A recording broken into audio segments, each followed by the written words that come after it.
Cerita ini tentang seorang wanita bernama Xiao Kui yang mulai curiga karena suaminya sering pulang larut malam. Ia bahkan sampai menyewa 4 biro detektif untuk menyelidikinya. Pada akhirnya terungkap bahwa suaminya memang berselingkuh.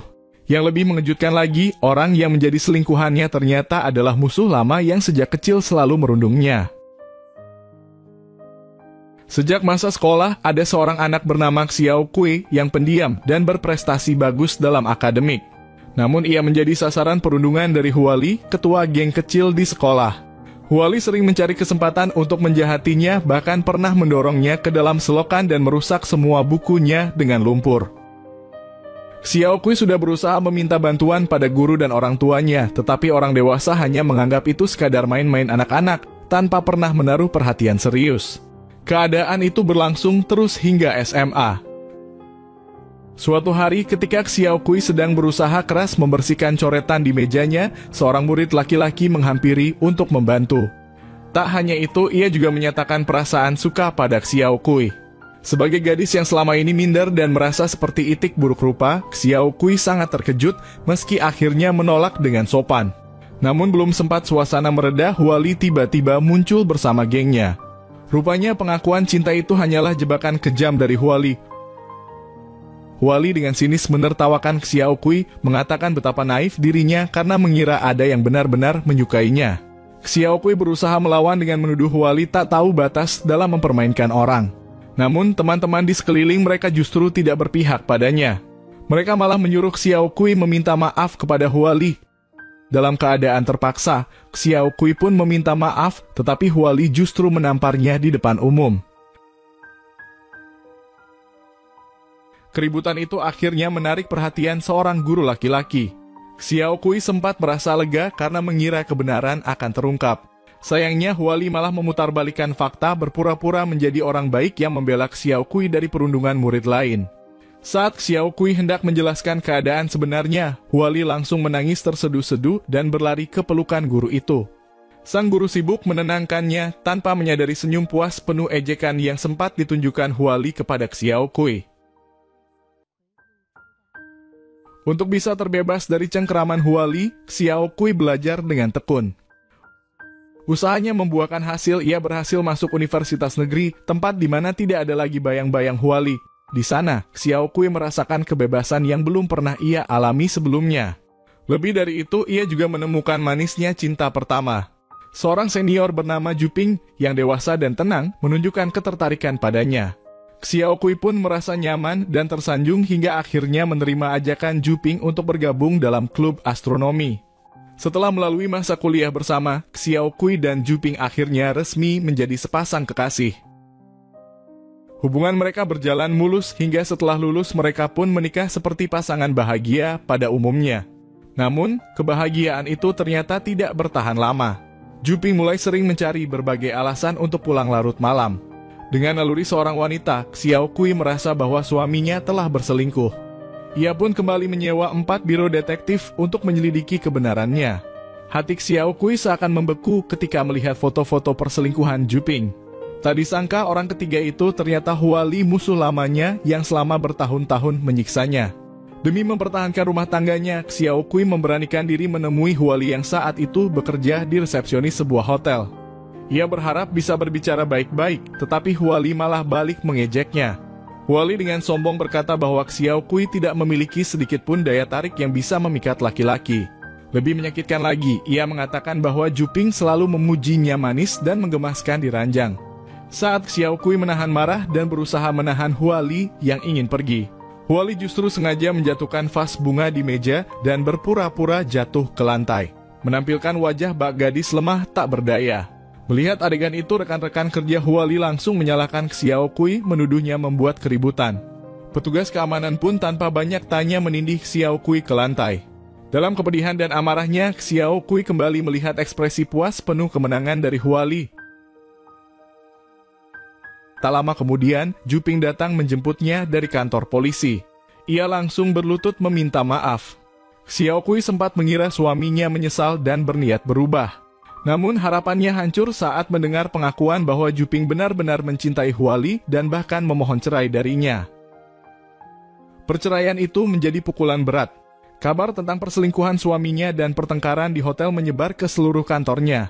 Rekan-rekan kerja ramai bergunjing di belakangnya menyebutnya wanita sial yang ditinggalkan suami lalu mempermalukan diri sendiri dengan membuat keributan pada wanita simpanan. Tak kuat menahan cibiran, Xiao Kui akhirnya mengundurkan diri dari pekerjaannya. Teman-teman dekat pun mulai menjauh, sementara keluarganya justru menyalahkan dirinya. Mereka menuduh Xiao Kui tidak cukup menyenangkan sehingga wajar bila Juping yang sempurna meninggalkannya. Dalam semalam, Xiao Kui kehilangan segalanya. Beberapa waktu kemudian, ia menerima undangan pernikahan dari Huali. Melihat Huali kini menduduki posisi yang seharusnya menjadi miliknya, Xiao Kui diliputi amarah. Ia merobek foto undangan itu dan dalam hatinya mulai tumbuh tekad untuk membalas dendam. Tepat pada saat itu, pandangannya tertuju pada sebuah brosur promosi klinik operasi plastik. Xiao Kui pun mengambil keputusan besar, ia menjalani prosedur operasi dan keluar dari ruang operasi dengan wajah baru yang cantik dan menawan. Setelah mendapatkan wajah baru, Xiao Kui tidak hanya mengubah penampilannya, tetapi juga berusaha mengubah kebiasaan lamanya. Ia berlatih menulis dengan tangan kanan, memperbaiki postur tubuh, serta mengubah cara berjalan agar benar-benar menjadi pribadi yang berbeda. Semua persiapan matang itu dilengkapi dengan identitas baru. Ia mengganti nama dan pindah ke sebuah toko bunga di dekat rumah Juping. Tak hanya itu, ia juga menyewa apartemen tepat di seberang rumah Juping dan Huali agar bisa mengawasi gerak-gerik mereka kapanpun. Setiap hari Juping memiliki kebiasaan membeli setangkai bunga untuk dibawa pulang.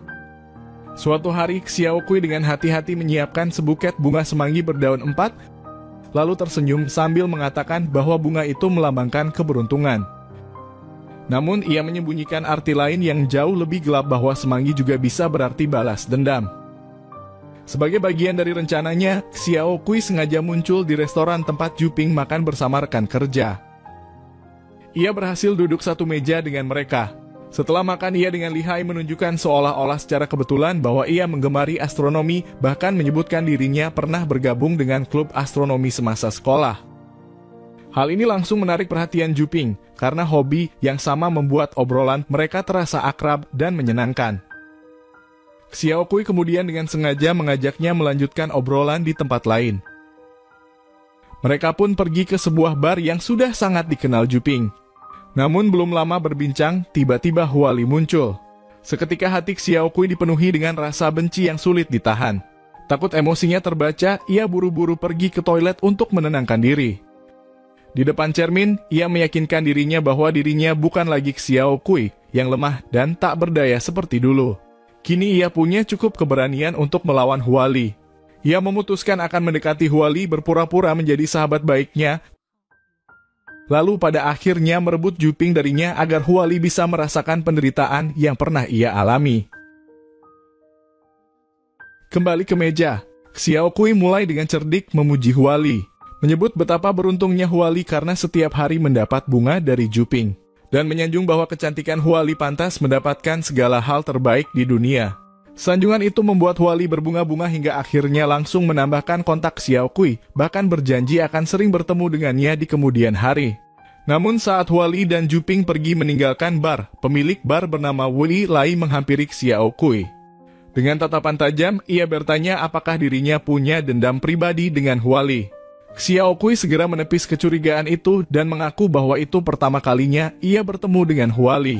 Tetapi setelah meninggalkan bar, dalam hati ia yakin bahwa Wei Lai bukan sekadar orang yang peka, pasti ada sesuatu yang lebih dalam tentang dirinya. Ia pun memutuskan untuk mencari tahu latar belakang Wei Lai. Beberapa hari berikutnya, Huali mulai sering mengajak Xiao Kui berbelanja bersama. Xiao Kui selalu memainkan perannya dengan sempurna, memberi dukungan emosional, mendengarkan, dan membuat Huali merasa nyaman. Perlahan, Huali mulai menganggapnya teman dekat.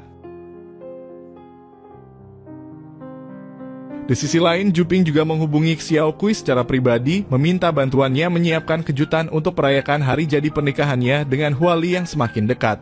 Juping meminta Xiao Kui untuk membantunya menyiapkan kejutan ulang tahun pernikahan. Xiao Kui tentu saja menyanggupi, bahkan dengan sengaja menawarkan diri memilihkan hadiah untuk Huali selain buket bunga, agar nantinya bisa dikirim bersamaan.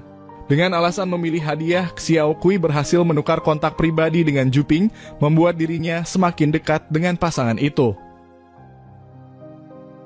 Pada hari perayaan ulang tahun pernikahan, Xiao Kui merancang rencana licik. Menjelang waktu pulang kantor, ia menelepon perusahaan tempat Juping bekerja dengan suara yang diubah menggunakan alat pengubah suara. Ia berpura-pura menjadi pelanggan yang mengeluh soal masalah produk sehingga menunda kepulangan Juping. Saat Juping akhirnya terburu-buru pulang, bukannya menerima kejutan, ia justru disambut amarah Huali. Huali memarahinya karena pulang terlambat tanpa membawa bunga maupun hadiah. Saat itulah Juping baru menyadari bahwa Xiao Kui sama sekali tidak mengirimkan bunga maupun hadiah yang dijanjikan. Ia segera pergi ke toko bunga untuk menanyakan alasan. Xiao Kui berpura-pura meminta maaf, berdalih ada masalah jaringan sehingga pesanan tidak berhasil terkirim. Bahkan ia menunjukkan niat ingin menjelaskan langsung kepada Huali, namun Juping melarang, khawatir Huali akan semakin marah bila tahu hadiah dipilihkan orang lain. Di kesempatan itu, Xiao Kui dengan lihai berperan sebagai wanita polos yang menebar sindiran halus. Ia mengatakan seolah-olah dibandingkan dengan sosok Juping, Huali lebih peduli pada hadiah daripada perasaan. Saat Juping ikut mengeluhkan sifat keras kepala Huali, Xiao Kui merasakan kepuasan tersembunyi rencananya untuk menanam benih perpecahan mulai menunjukkan hasil. Ia tidak menyadari bahwa momen kebersamaannya dengan Juping telah diam-diam difoto oleh Wei Lai. Tidak lama kemudian, Wei Lai mengirimkan foto itu dan memanggil Xiao Kui ke barnya. Xiao Kui yang sebelumnya sudah menyelidiki latar belakang Wei Lai tahu bahwa pria itu pernah bekerja sebagai host di klub malam. Ia pun menyerang terlebih dahulu mengungkap masa lalu Wei Lai agar tidak dipermainkan. Namun Wei Lai justru balik menanyainya apa sebenarnya tujuan Xiao Kui terhadap pasangan Juping dan Huali. Jika yang ia inginkan hanyalah menimbulkan masalah, Wei Lai menyarankan agar mereka bekerja sama. Ia sendiri ingin melihat pasangan itu hidup tidak bahagia karena tahu betul Huali dulu hanyalah seorang wanita simpanan yang berhasil naik status. Meski demikian, Xiao Kui belum sepenuhnya percaya padanya dan memilih tetap bertindak seorang diri. Sementara itu, Juping akhirnya membeli hadiah baru untuk Huali berupa sebuah tas. Namun Huali merasa model tas itu sudah ketinggalan zaman. Dengan wajah kecewa, ia masuk ke kamar sendiri, meninggalkan Juping sendirian. Retakan kecil mulai muncul dalam rumah tangga mereka. Xiao Kui melihat kesempatan, kembali mendekati Juping. Ia mengajaknya pergi ke planetarium, bernostalgia tentang hobi lama yang mereka miliki. Saat keluar dari sana, Xiao Kui berpura-pura lemas karena anemia lalu memeluk Juping, bahkan meminta diantar pulang. Namun, Juping menolak.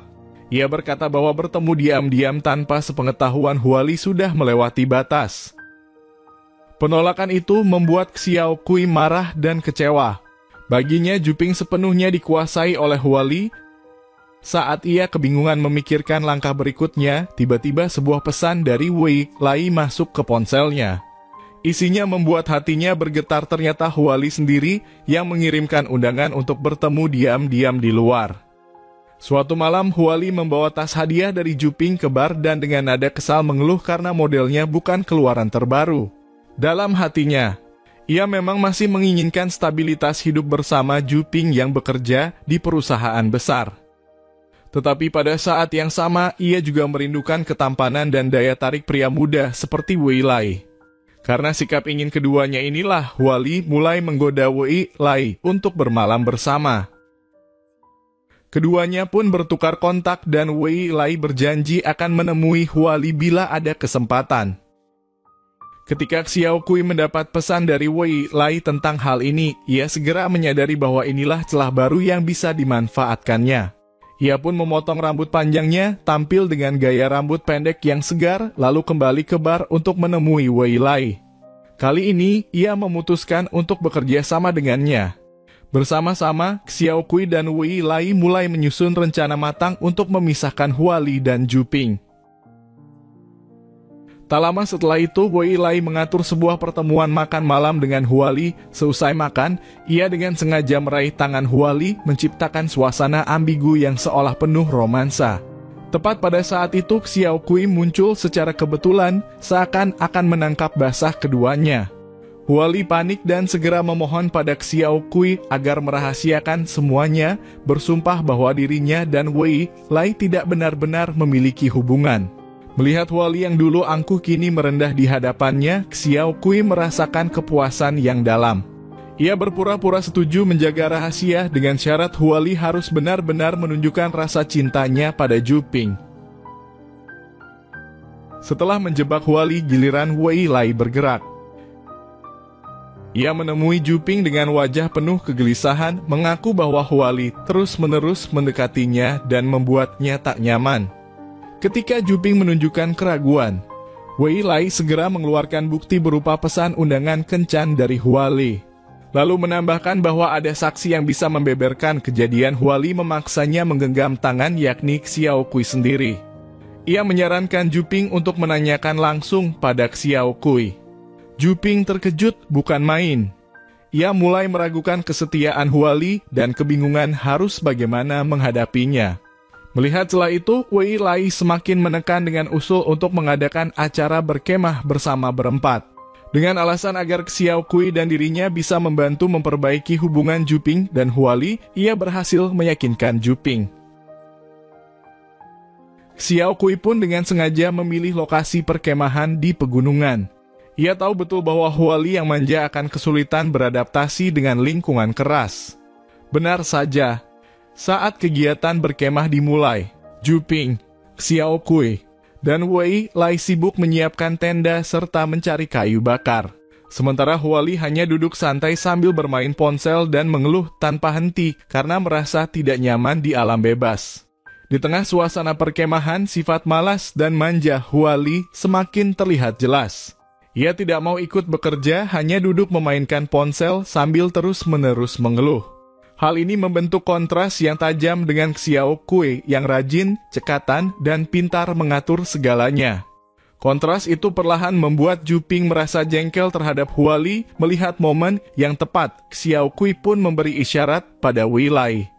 Mengerti maksudnya, Wei Lai segera menyita ponsel Juping dan Huali dengan alasan agar saat merekam dokumentasi semua orang bisa fokus. Setelah itu, Xiao Kui meminta Juping menemaninya naik ke bukit untuk mencari bahan makanan. Dari atas bukit, ia dengan sengaja memperlihatkan pemandangan ambigu. Huali tampak bergandengan tangan dengan Wei Lai.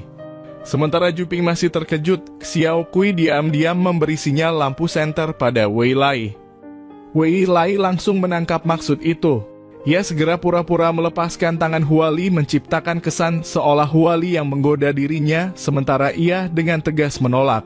Setelah memastikan jebakan berhasil, Xiao Kui lalu dengan sengaja menjatuhkan diri dan berpura-pura terkilir kakinya.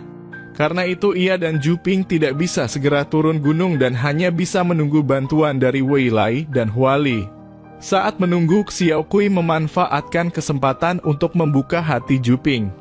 Ia menggenggam tangannya, berkata bahwa ada seorang wanita yang selama ini tulus menghargai dan mencintainya. Wanita itu adalah dirinya sendiri.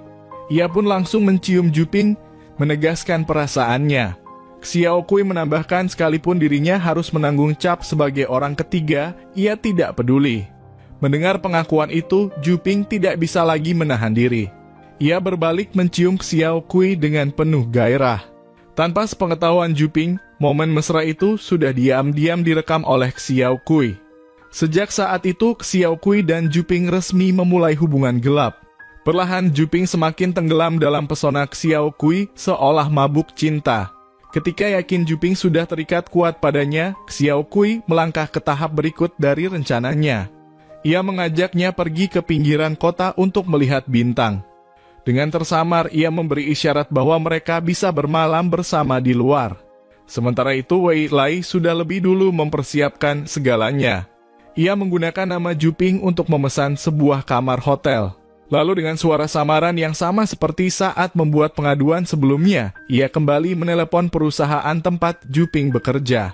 Ia mengancam bahwa jika Juping tidak turun tangan langsung menangani masalah, maka keluhan itu akan disebarkan ke internet. Rekan-rekan kerja Juping tahu bahwa ia sedang cuti dan biasanya tidak pernah membuka ponsel saat libur. Karena tidak mendapat respons, mereka akhirnya langsung menelepon ke rumah Juping.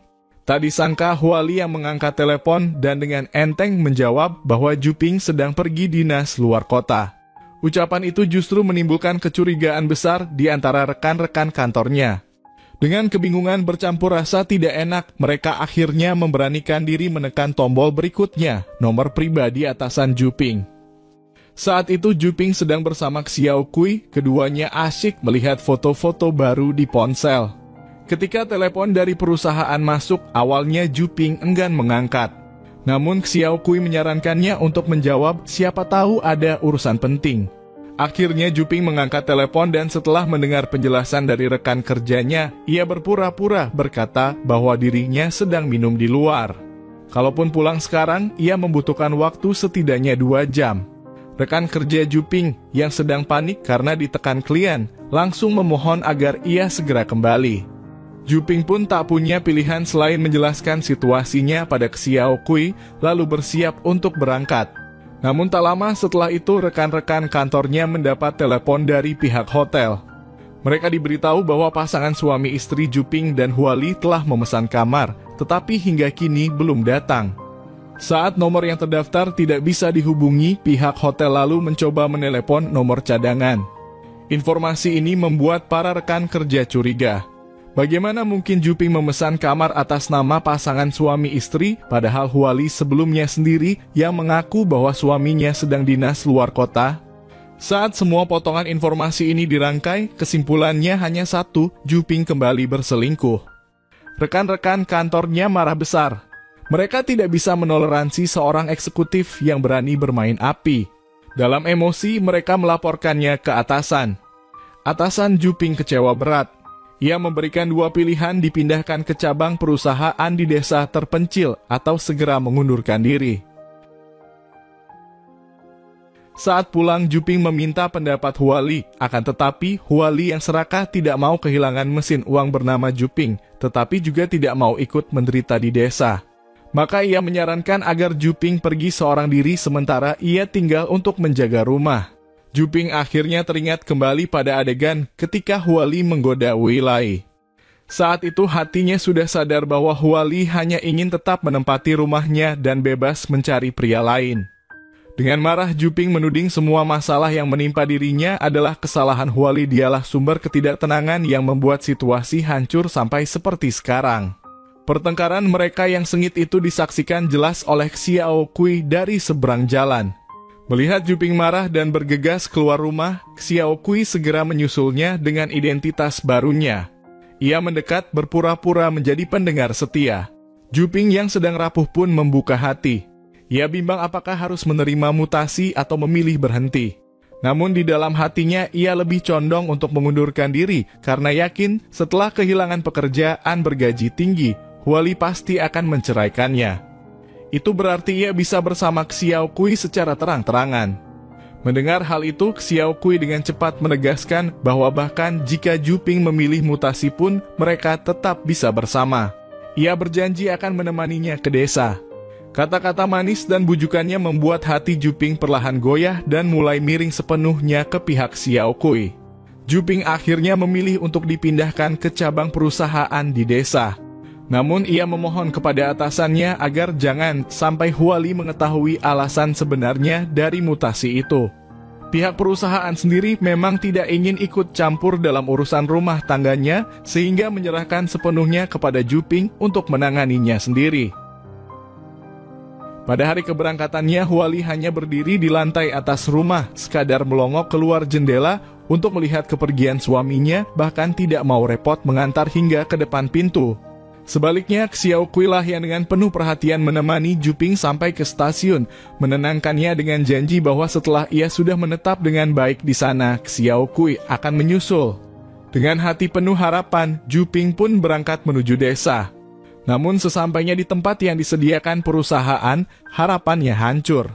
Pintu rumah barunya dipenuhi coretan-coretan hinaan dengan tulisan besar, "Pria selingkuh, bajingan. Kami tidak menyambutmu di sini." Penduduk desa yang lewat juga menuding-nuding dan berbisik penuh cercaan ke arahnya. Juping sama sekali tidak tahu bahwa semua ini adalah ulah Xiao Kui.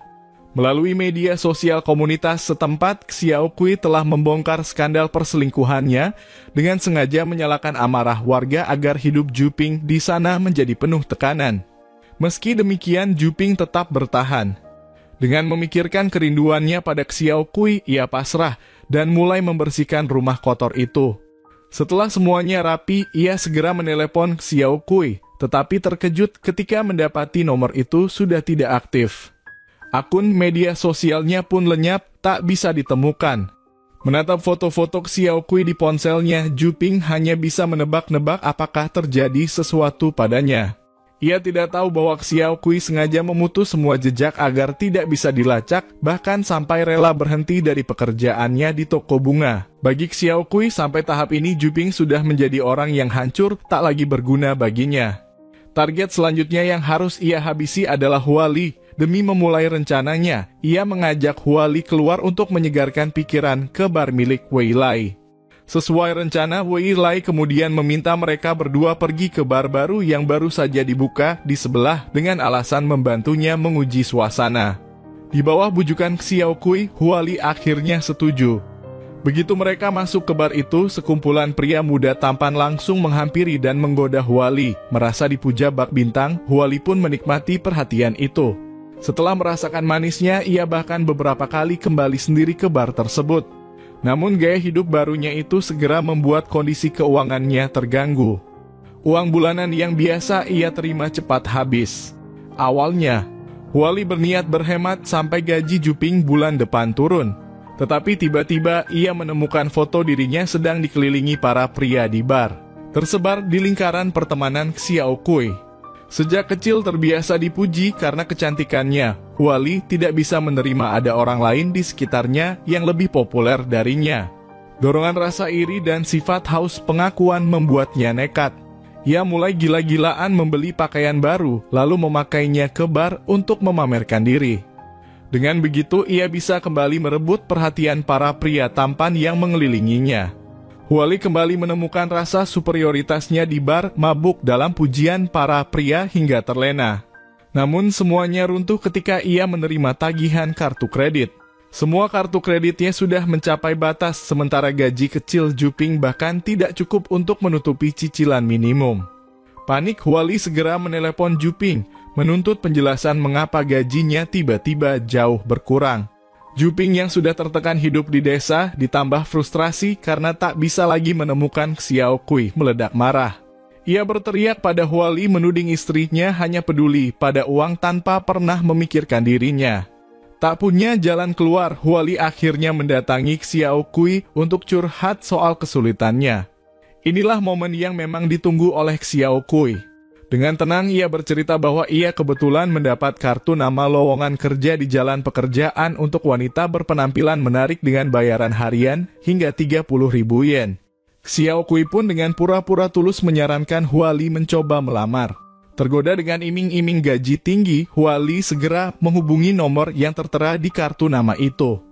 Orang yang dihubunginya dengan cepat mengatur pertemuan, menjelaskan bahwa pekerjaannya adalah menjadi pacar sewaan, menemani klien makan atau jalan-jalan. Huali awalnya ragu, takut harus ada kontak fisik. Namun lawan bicaranya meyakinkan bahwa mereka hanya akan mempertemukannya dengan klien yang butuh sekadar ditemani. Merasa lega, Huali pun menyetujui. Klien pertamanya adalah seorang pewaris kaya raya. Ia membawanya makan malam mewah, berjalan santai di taman, dan di akhir pertemuan memberikan bayaran besar. Huali senang bukan main, semakin bertekad untuk terus bekerja di bidang ini. Ia tidak tahu bahwa semua ini hanyalah jebakan yang sudah disiapkan dengan matang oleh Xiao Kui. Melihat rencananya berjalan mulus, Xiao Kui diam-diam merasa puas. Namun sepulang ke rumah, Xiao Kui menemukan sebuah surat anonim tergeletak di depan pintu.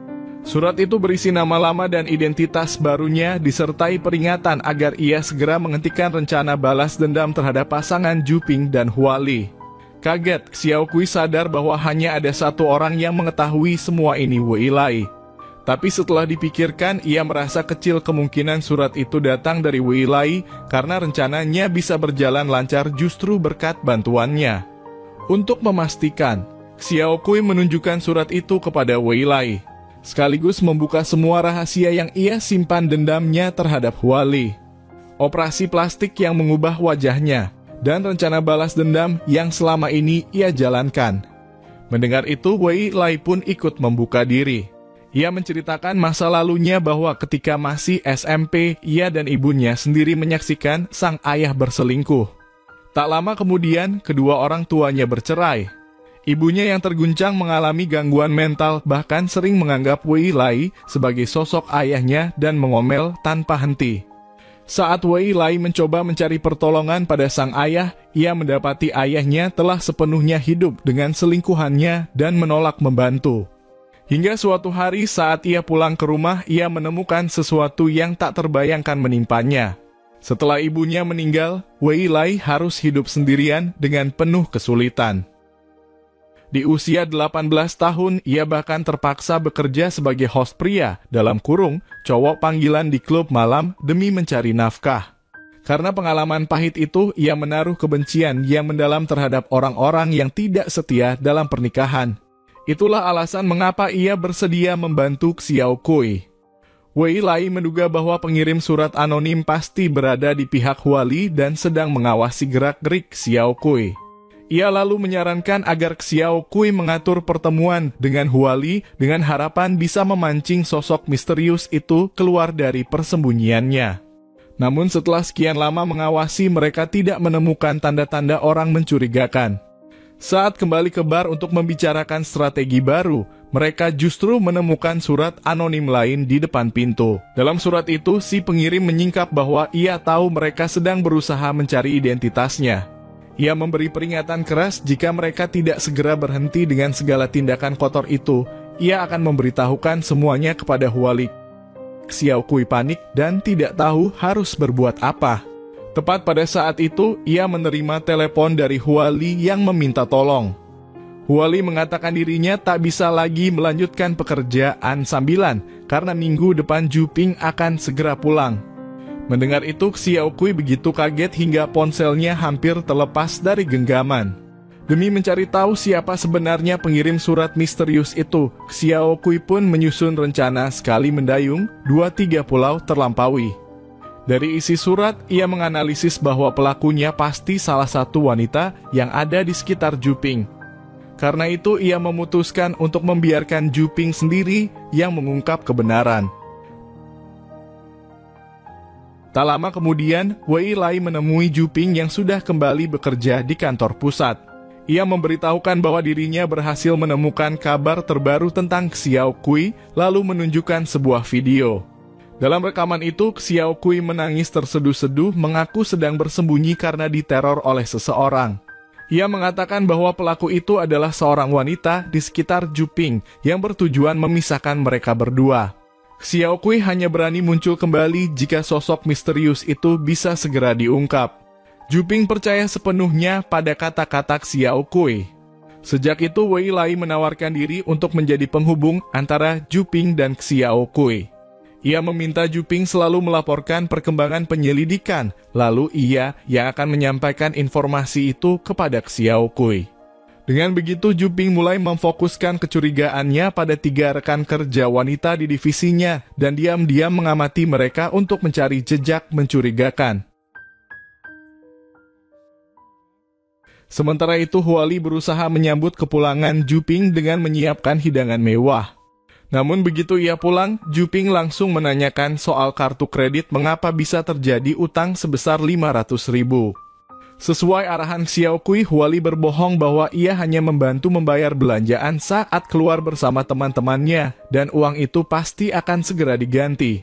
Juping tampaknya percaya penjelasan itu. Melihat suaminya luluh, Huali mencoba menguji batas dengan bertanya, kalau seandainya semua 500.000 itu memang aku sendiri yang habiskan, bagaimana? Juping langsung menjawab dengan dingin, ia tidak mungkin bisa hidup dengan wanita seperti itu.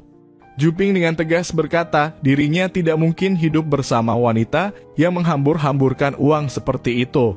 Huali seketika panik dan ketakutan. Ia tidak bisa kehilangan Juping yang selama ini menjadi mesin uang baginya. Namun pengalaman sebelumnya saat menjadi pacar sewaan yang bisa menghasilkan banyak uang dalam sekejap membuat Huali kembali bersemangat. Ia yakin sangat cepat bisa menutup lubang utang sebesar 500.000 itu. Sayangnya, kenyataan tidak sesuai harapan. Saat kembali menemani seorang pria makan malam, tip yang ia dapat hanya 10.000 yen. Bahkan pria itu menambahkan jika Huali mau menciumnya sekali, ia akan memberikan tambahan 5.000. Huali marah dan langsung pergi. Ia bukanlah wanita yang mau menjual tubuhnya. Setibanya di rumah, Huali menelpon orang yang mengatur pekerjaannya, meminta agar dicarikan klien yang lebih royal. Klien berikutnya ternyata begitu bertemu langsung meminta masuk hotel, dengan alasan hanya untuk minum teh dan mengobrol. Sesampainya di kamar, klien itu mengeluarkan sebuah amplop mengatakan bahwa jika Huali mau mengenakan kostum pelayan dalam kurung maid outfit, ia akan mendapatkan 50.000 yen. Demi uang, Huali menelan gengsinya dan menurut. Setelah ia berganti pakaian, klien itu langsung menindihnya di atas ranjang, lalu berjanji jika bersedia melangkah lebih jauh, ia akan mendapat 500.000 yen. Di luar, Xiao Kui yang diam-diam mengawasi sudah menunggu lama dan menduga Huali pasti sudah menjual dirinya. Ia tak menyangka di saat genting Huali justru mendorong klien itu dan melarikan diri. Karena tetap tak berhasil mendapatkan uang 500.000, Huali akhirnya berlutut di hadapan Juping dan mengaku semua hutang itu memang ia sendiri yang buat. Ia mengaku terlalu haus gengsi namun berjanji akan berubah menjadi istri yang baik dan memohon pengampunan. Juping pun merenung menyadari dirinya juga salah karena membiarkan Huali sendirian menghadapi kesepian. Mendengar itu Huali segera masuk ke dalam pelukan Juping di dalam hati. Ia merasa lega sekaligus bangga karena berhasil lolos dari masalah lagi. Sementara itu Xiao Kui dan Wu Yilai kembali menerima surat ancaman. Kali ini si pengirim dengan marah menegur Xiao Kui yang masih enggan berpisah dengan Juping. Ia menyatakan besok malam pukul 7 ia akan menelpon Xiao Kui. Jika saat itu Xiao Kui tetap bersikeras untuk terus terikat dengan Juping, maka semua rahasia akan dibongkar. Orang misterius itu awalnya dicurigai sebagai rekan kerja wanita berambut ikal di perusahaan. Xiao Kui pun membuat rencana saat menerima telepon dari si misterius, ia akan meminta Juping menelpon wanita berambut ikal itu. Jika saat itu nomornya sibuk, maka identitasnya bisa dipastikan. Tepat pukul 7 malam, Xiao Kui benar-benar menerima telepon dari orang misterius. Namun, pada saat yang sama, Juping berhasil menelpon rekannya yang berambut ikal tanpa hambatan. Hal ini membuktikan bahwa dia bukanlah sosok yang dicurigai. Tak lama kemudian, Wei Lai mendapat kabar bahwa selama orang misterius menelpon, salah satu rekan kerja wanita Juping yang lain sedang berada dalam rapat. Dengan begitu mereka berdua akhirnya menyimpulkan satu-satunya yang tersisa sebagai target hanyalah rekan kerja wanita berkacamata, karena dialah satu-satunya yang tidak sedang sibuk pada saat itu. Keesokan harinya, Xiao Kui pun mendekati wanita berkacamata tersebut. Begitu melihatnya, wanita itu langsung memanggil nama lama Xiao Kui nama sebelum ia mengganti identitasnya. Hal ini jelas menunjukkan bahwa wanita itu sangat mengenal masa lalu Xiao Kui. Demi benar-benar menghancurkan mantan suami brengsek, mantan istrinya yang telah menjalani operasi plastik dengan hati-hati merancang sebuah jebakan dan sengaja menggoda Jeping. Tepat ketika Jiping hendak melakukan tindakan tak senonoh, aksinya tanpa sengaja dipergoki oleh rekan kerjanya, Setin, yang diam-diam menaruh hati padanya. Mengetahui apa yang dilakukan Jiping, Setin seketika merasa kecewa, bahkan tak habis pikir bagaimana sosok yang selama ini ia kagumi ternyata begitu busuk. Lebih mengejutkan lagi bagi Jiping, ternyata Xiao Jin sudah memasang kamera berbentuk pena dengan lensa tipe V yang disematkan secara cerdik di tas tepat menghadap ke posisi mereka berdua berbicara. Kamera itu diam-diam merekam seluruh proses ketika Jiping mencoba melakukan pelecehan, namun gagal. Video tersebut kemudian diunggah secara anonim ke internet.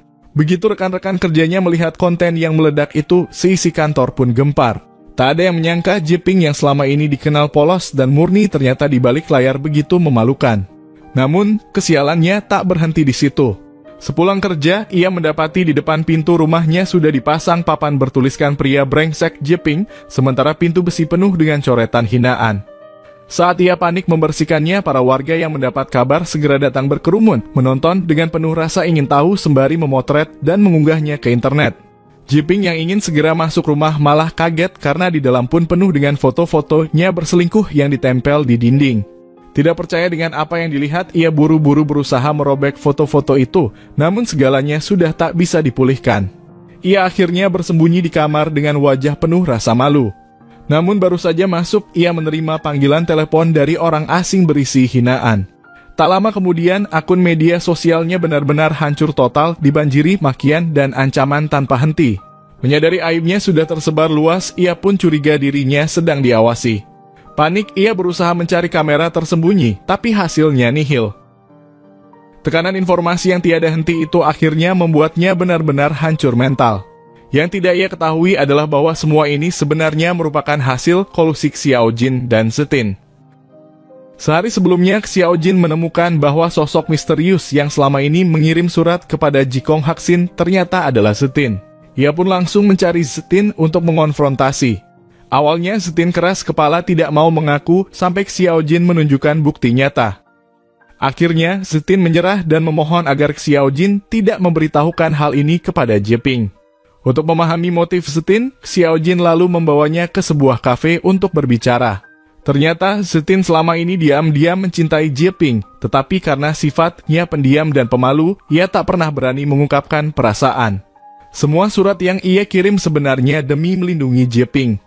Sejak Jeping diturunkan jabatannya dan dipindahkan ke desa akibat skandal perselingkuhan, Zetin selalu merasa tidak tenang. Demi membantu Jeping terbebas dari masalah, ia berniat mencari selingkuhannya agar bisa menyingkirkannya. Namun karena tak punya petunjuk, ia akhirnya mencoba mencari mantan istri Jeping, Xiao Kui. Awalnya ia mengira dengan menemukan Xiao Kui, ia bisa mendapatkan beberapa informasi. Namun ternyata Xiao Kui sudah pindah rumah. Untunglah seorang pengelola apartemen membocorkan informasi kepadanya. Seorang pengelola apartemen memberi Zetin sebuah informasi penting sebelum pindah. Xiao Kui menutup wajahnya dengan perban. Seketika Zetin curiga bahwa Xiao Kui sudah menjalani operasi plastik. Ia lalu menelusuri klinik-klinik kecantikan dan dengan cepat mendapat konfirmasi serta berhasil menemukan alamat rumah kontrakan Xiao Jing. Betapa terkejutnya ia ketika menyadari Xiao Jing dan Tonggu Mirai ternyata sedang bersekongkol menghadapi si Jipin. Dalam kegelisahannya, Zetin pun ikut mengirimkan surat ancaman, berharap Xiao Jing segera menghentikan aksinya. Setelah mendengar penjelasan Zetin, Xiao Jing malah kebingungan dan akhirnya memilih menceritakan semua pengalaman pahitnya secara terbuka. Meskipun Zetin merasa iba, ia tak sanggup melihat Jeping terus menderita. Ia menegaskan akan memberitahu Jeping tentang rahasia Xiao Jing. Baru saja mengatakan itu, Zetin hendak pergi. Melihat Zetin akan pergi, Xiao Jing spontan berlutut memohon agar ia menunda tindakan itu. Ia berjanji bahwa tujuan akhirnya adalah menyingkap Hanari. Setelah balas dendamnya sukses, barulah ia akan meminta maaf pada Jeping. Tersentuh oleh permohonan itu, Zetin akhirnya luluh dan setuju. Namun itu ternyata hanya taktik penangguhan dari Xiao Jing. Ia tahu satu-satunya cara menjebak Jeping adalah membuat Zetin melihat dengan gamblang wajah asli Hanari. Xiao Jing lalu mengundang Hanari keluar, sengaja menempatkan Zetin di dekat untuk menyadap pembicaraan mereka. Tetapi yang tidak diduga Xiao Jing, pada pertemuan sebelumnya Hanari ternyata tidak hadir karena utang 500.000 sebaliknya. Ia justru secara aktif mengakui masalah utangnya kepada Jeping dan mengejutkan, mendapat pengampunan dari Jeping. Hubungan mereka kembali membaik seperti sedia kala. Hanari dengan bangga mengklaim bahwa ia hanya berpura-pura sedikit tersinggung, lalu berhasil mengendalikan Jeping. Ia kembali menjadikan Jeping semacam mesin tarik dana untuknya. Sebelum berpisah, Hanari bahkan menyarankan agar Xiao Jing segera mencari pria kaya tapi naif agar tidak menyia-nyiakan daya tariknya. Ucapan itu membuat Zetin sangat terkejut. Siapa sangka istri teladan yang selama ini diceritakan kepada Jeping ternyata adalah wanita seperti itu. Menyaksikan sikap Zetin yang mulai goyah, Xiao Jing langsung memanfaatkan kesempatan. Ia sengaja mendekati Jeping sambil membuat Zetin mengintai dari luar.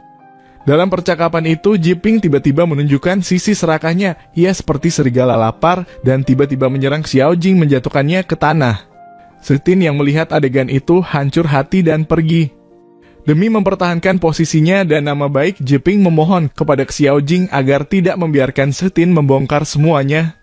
Xiao Jing berpura-pura bersedia namun segera menemuinya lagi untuk bersekongkol dengan Zetin. Begitu mengetahui bahwa yang dikhawatirkan Jeping hanyalah reputasi dan kedudukan, Zetin pun benar-benar putus asa. Untuk membalas, ia memutuskan tidak lagi menghalangi rencana balas dendam Xiao Jing. Hasilnya, Xiao Jing berhasil merekrut Zetin mereka lalu mempublikasikan video tekanan yang mereka rekam. Zetin terus memberi umpan balik tentang reaksi perusahaan. Akibatnya Jiping hancur reputasinya, perusahaan menghentikan operasinya terhadapnya dan gajinya dipotong. Saat Hanari mengetahui hal itu, ia buru-buru menemui Xiao Jing bukan karena peduli pada Jiping, melainkan takut dirinya tak bisa lagi hidup boros enaknya. Mendengar itu, wajah Xiao Jing berubah drastis di benaknya, langsung muncul rencana yang lebih kejam. Ia sengaja memamerkan pacar baru dari keluarga kaya di depan Hanari, setiap kata yang keluar seperti ujung jarum yang menancap tepat ke sasaran. Xiao Jing sangat memahami kelemahan terbesar Huali, rasa iri dan sifat penuh gengsi. Ia tahu betul bahwa kesombongan sudah lama menguasai hati Huali. Maka Xiao Jing pun memanfaatkan kesempatan itu mendorong Huali agar segera mencari seorang suami kaya raya. Begitu berhasil mendapatkannya, ia bisa langsung menendang Jiping yang sudah dianggap sampah tak berguna. Huali mendengar saran itu dengan senang hati dan langsung menyetujuinya. Dengan dukungan Tonggu, Xiao Jing segera menyusun rencana. Keesokan harinya, ia membawa Huali ke sebuah pesta mewah dan meyakinkannya bahwa semua orang di sana adalah para elit yang bisa menjadi target yang tepat. Begitu mendengar itu, mata Huali langsung berbinar penuh harapan. Ketika Huali hendak memindai kode untuk masuk ke dalam, Xiao Jing sengaja menabraknya. Pada saat itu, seorang pria tampan bernama Jin Cheng dengan sigap memegang Huali agar tidak terjatuh. Seketika jantung Huali berdegup kencang. Xiao Jin yang ikut menyaksikan langsung mengenali pria itu. Dia adalah CEO dari sebuah perusahaan internet ternama di Jepang. Huali pun semakin tidak bisa menahan kegembiraannya. Dengan sengaja diatur oleh Xiao Jin, akhirnya Huali berhasil berkenalan dengan Jin Cheng. Namun ia sama sekali tidak tahu pria tampan dan kaya raya itu sesungguhnya adalah playboy kelas kakap yang sudah terkenal buruk namanya di kalangan sosialita. Xiao Jin semula mengira rencana balas dendam barunya sudah dimulai dengan sempurna. Namun yang sama sekali tak ia sangka, bida catur yang ia gunakan Jin Cheng kelak justru akan menjadi penghalang terbesar di jalan balas dendamnya sendiri. Demi membalas dendam pada selingkuhan yang merebut suaminya, Xiao Jing menggunakan cara cerdik. Ia memperkenalkan seorang pria playboy yang sudah beristri, penuh pesona namun tidak bertanggung jawab kepada wanita itu. Dengan begitu, selingkuhan tersebut hanya bisa selamanya terperangkap dalam peran hina sebagai orang ketiga yang tidak pernah bisa muncul ke permukaan. Dalam pandangan Xiao Jing, memanfaatkan Jin Cheng Su, seorang pemuda kaya raya sekaligus mata keranjang, untuk menjebak Huali adalah pilihan paling tepat. Benar saja, baru mengobrol beberapa menit, Huali sudah rela melemparkan diri ke pelukannya. Begitu pesta berakhir, ia bahkan tak sabar memamerkan keunggulan Jin Cheng Su kepada Xiao Jing. Dorongan iri hati membuat Huali ingin sekali melihat kekasih kaya raya Xiao Jing agar bisa membuktikan bahwa pilihannya lebih baik. Seperti yang sudah diperkirakan Xiao Jing, Huali pun dengan cepat menyetujui usul untuk mengadakan pesta. Pasangan beberapa hari kemudian masing-masing membawa pacar mereka. Sementara itu, Huali sama sekali sudah melupakan Jiping, pria yang kini terbaring sekarat di rumah sakit sambil terus merindukan Xiao Jing. Di kontrakan kecilnya, Xiao Jing justru bingung mencari seseorang yang bisa memerankan pacar kaya raya. Saat ia menatap foto Tonggu, ia sempat teringat saran Xiao Kui untuk memanfaatkan Tonggu lagi, karena sejak lama ia tahu Tonggu menaruh perasaan pada Xiao Jing. Namun Xiao Jing menolak. Pertama, Tonggu dan Huali sudah saling mengenal. Kedua, ia sendiri diam-diam juga punya rasa terhadap Tonggu sehingga tak tega menyeretnya ke dalam pusaran dendam ini. Jika sudah memilih jalan balas dendam, pikir Xiao Jing, maka ia harus menanggung semuanya seorang diri. Keesokan harinya, Xiao Jing rela mengeluarkan banyak uang untuk menyewa aktor teater bernama Tiansen agar berpura-pura menjadi kekasihnya yang seorang pewaris kaya. Demi membuat peran itu lebih meyakinkan, ia bahkan menulis buku kecil berjudul 10 unsur penting menjadi pewaris kaya dengan detail pada setiap aspek. Melihat persiapan sedemikian matang, Tiansen sangat kagum dan berjanji akan berusaha sepenuhnya. Agar bisa lebih masuk ke dalam peran, Xiao Jing pun memutuskan untuk melakukan kencan latihan dengannya. Namun, ketika mereka sedang berfoto bersama di berbagai tempat, kebetulan sekali mereka bertemu dengan Tonggu. Itu adalah pertama kalinya Tonggu melihat senyum Xiao Jing yang begitu cerah. Salah paham pun terjadi, ia mengira Tiansen adalah pacar asli Xiao Jing. Hatinya langsung diselimuti rasa kehilangan yang sulit dijelaskan. Tak puas hanya dengan dugaan, Tonggu akhirnya memutuskan untuk mengajak Xiao Jing bertemu. Begitu menerima pesan itu, hati Xiao Jing dipenuhi perasaan campur aduk, tetapi ia tetap datang ke tempat pertemuan. Saat mereka berhadapan, Tonggu dengan berat hati menekan perasaan sebenarnya, lalu berkata bahwa ia selalu menganggap Xiao Jing sebagai sahabat terbaiknya, dan berharap mereka bisa saling membantu di saat suka maupun duka. Tonggu ingin berbagi suka dan duka dengan Xiao Jing, membantu menuntaskan dendamnya. Keteguhan hati Tonggu bukan hanya karena rasa sukanya pada Xiao Jing, tetapi juga karena bayang-bayang masa kecil yang kelam ayahnya berselingkuh, ibunya bunuh diri. Sejak itu, Tonggu menaruh kebencian mendalam terhadap para pengkhianat. Bertemu Xiao Jing yang mengalami nasib serupa, ia sungguh berharap bisa berjalan berdampingan dengannya. Mendengar curahan hati Tonggu, Xiao Jing sangat terharu. Namun pada akhirnya ia memilih menolak permintaan itu dengan diam. Tonggu pun hanya bisa pergi dengan kecewa. Saat melewati sisi Xiao Jing, gadis itu hampir saja menahan tangannya, tapi akhirnya ia menahan diri. Ia tidak rela membuat Tonggu yang begitu tulus ikut terluka karena dendamnya sendiri. Hari pertemuan yang dijanjikan pun tiba. Huali tampil menawan dengan busana terbaiknya. Begitu melihat kekasih pewaris kayak Xiao Jing, ia langsung menilai dari ujung rambut sampai ujung kaki. Dalam hati, ia merasa menang dibandingkan dengan opaknya. Lawan Xiao Jing ini jauh lebih buruk. Namun tak lama kemudian, Jin Chengsu muncul dengan mobil mewah, membuat hati Huali membuncah dengan kebanggaan semu. Ia pun semakin bersemangat untuk memamerkan kesempurnaan hidupnya di hadapan Xiao Jing, tanpa menyadari bahwa semakin ia sombong, semakin dalam jurang yang menantinya kelak. Rombongan lalu masuk ke restoran. Xiao Jing lebih dulu membantu Huali dan Jin Chengsu berfoto. Saat makan, Tianzhen dengan sengaja mengotori bibirnya, memberi kesempatan bagi Xiao Jing untuk memamerkan kemesraan di depan Huali. Ia juga memamerkan tas edisi terbatas yang konon dibawa pulang Tianzhen langsung dari Italia khusus untuknya. Huali langsung dilanda rasa iri. Jin Chengsu sendiri mengenali tas mahal itu seketika, lalu bertanya tentang pekerjaan Tianzhen. Begitu mendengar jawabannya sebagai seorang investor, api cemburu Huali semakin membara. Dalam hati, Huali merasa gusar. Xiao Jing yang sudah merencanakan segalanya pun menambah bahan bakar. Bersama Tianzhen, ia pura-pura bertanya pada Jin Chengsu tentang rencana bulan madu. Pertanyaan itu tepat mengenai luka Huali. Pernikahannya dengan Jiping tidak sah secara terbuka, bahkan pesta pernikahan pun tak pernah ada, apalagi bulan madu. Mendengar itu, wajahnya langsung pucat, nafsu makannya lenyap, hanya ingin segera menghilang. Ia mencari alasan pergi ke toilet demi menutupi rasa malu. Xiao Jing lalu memanfaatkan kesempatan itu meminta Jin Chengsu diam-diam mengikutinya. Begitu bertemu di luar, Huali langsung melingkarkan tangan di pinggang Jin Chengsu, bahkan mencium mesra dan mengusulkan untuk pergi ke hotel melanjutkan hubungan. Jin Chengsu tentu saja senang. Ia segera mencari alasan untuk pamit meninggalkan meja. Xiao Jing tahu betul apa yang akan terjadi selanjutnya, dan memang itu tujuan dari jamuan makan malam tersebut. Setelah membayar upah Tianzhen, Xiao Jing hendak beranjak pergi.